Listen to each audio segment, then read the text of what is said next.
Good day, YouTube, and welcome to another episode of the Albino Rhino Beer Review. Today, we are drinking a beer that was picked up for me by the punter and the puntette. Now, I was actually trying to get a hold of the Waterloo Porter Pack beer store. If any of your employees ever watch this show, get your website fixed. Okay, this tells you how old this is, too, and what another problem is with the beer store and rotation. So, this is the Waterloo Kolsch. This came out in the spring sampler. Now, this season, fall, came out the Porter Pack, which was Waterloo Dark, Waterloo Porter, and Waterloo Vanilla Porter. Go online, Waterloo Porter Pack, not seasonal selections or anything. Porter Pack is what's now listed on their website. Click the Porter Pack, click locations, shows up in 3 locations in this area. One of them is Tremont in St. Catharines. Click Tremont, it's the only one with inventory. It has 4 packages, right? 4 6-packs. Punter goes in to get it. This is what he gets. He doesn't get the Porter Pack, he gets the Kolsch seasonal from the spring. So this is what they had. They had 4 of them left, and all they did was change over the name of it in the system, but keep the inventory the same. So, I haven't had the Kolsch, so I'll try it anyway, but this is just a frustrating thing here. I wanted the Porter Pack. Your website said you had the Porter Pack. Somebody went in to pick up the Porter Pack, and I got a Kolsch. A Kolsch and a Pilsner. Good work. Yeah. So, Waterloo Brewing Company is the Brick Brewing in Waterloo. Premium beer. Waterloo Kolsch is a specialty small batch beer that takes its cues from the German classic. Brewed in the traditional style, its crisp flavor makes for a refreshing taste of beer history. So basically a Kolsch is, basic terms, a Kolsch is like a Pilsner, but it is a ale instead of a lager. That's the basic layman's terms for it. Just trying to see the ABV on here. This isn't very albino friendly, guys. I'm sorry.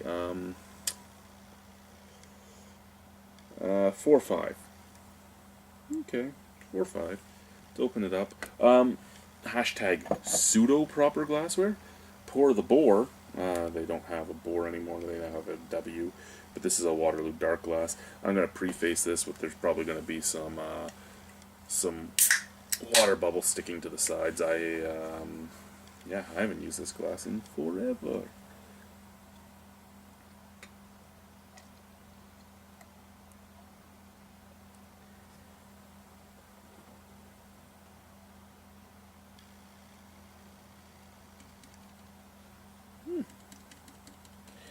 Actually, there wasn't. I'm actually quite impressed. I am. I guess when I clean, it's the difference between when I clean a glass and my wife cleans a glass, even when I haven't used it in years. There you go. It looks like a Kolsch. A little more golden than straw colored. Little light white head, fluffy, nice. There's a nice snap crackle pop to it. Smells like a Pilsner or a Kolsch. You get that kind of like hay smell, that kind of barnyardish smell. No,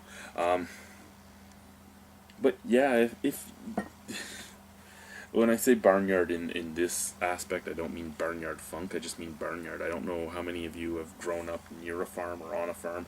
You know that just dry hay smell. You kind of get that. Dry hay, a little bit of grass, a little bit of a sweetness that I can't really put my finger on. Let's try it. Cheers.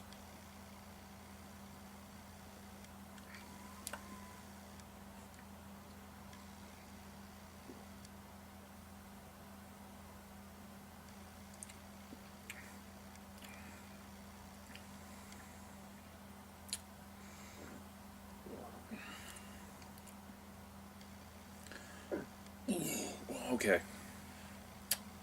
This is old. and I wasn't there for the brewing of it, so I can't say what's in it and what isn't.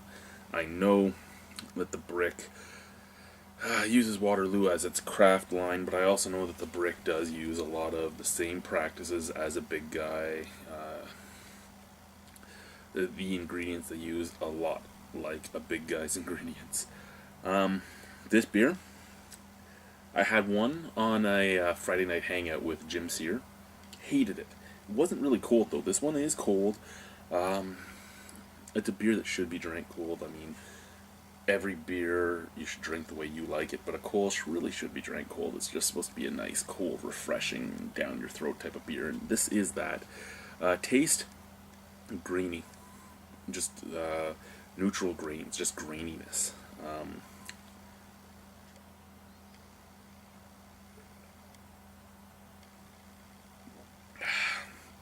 And other than that graininess, hops.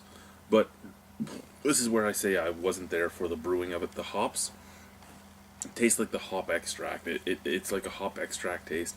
It's that same hop extract taste that you get from things like Kronenberg, Beck's, those European lagers. What's the German ones that come here that are full of them? Not Koenig.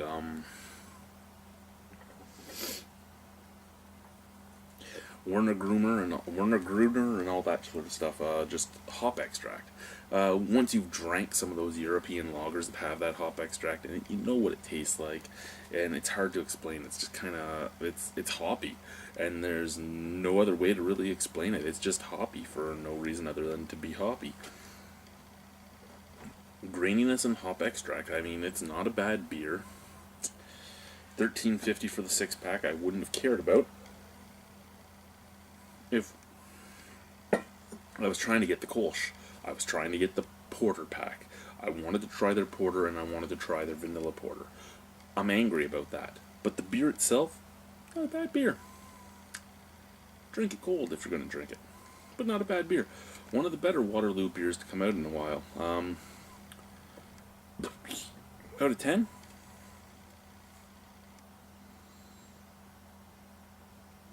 5.5. I know it sounds low, but not a style I care for. And even in this type of beers in this style I like, it doesn't hold up a match to those. It's not a bad beer. It's not a good beer. It's not a good beer at all. But it's not a bad beer. It's a beer that can be drank. It's a beer that if you put it in front of me and it was cold, I wouldn't care and I'd just drink it. You gotta give them a thumb up for that. Bye, guys.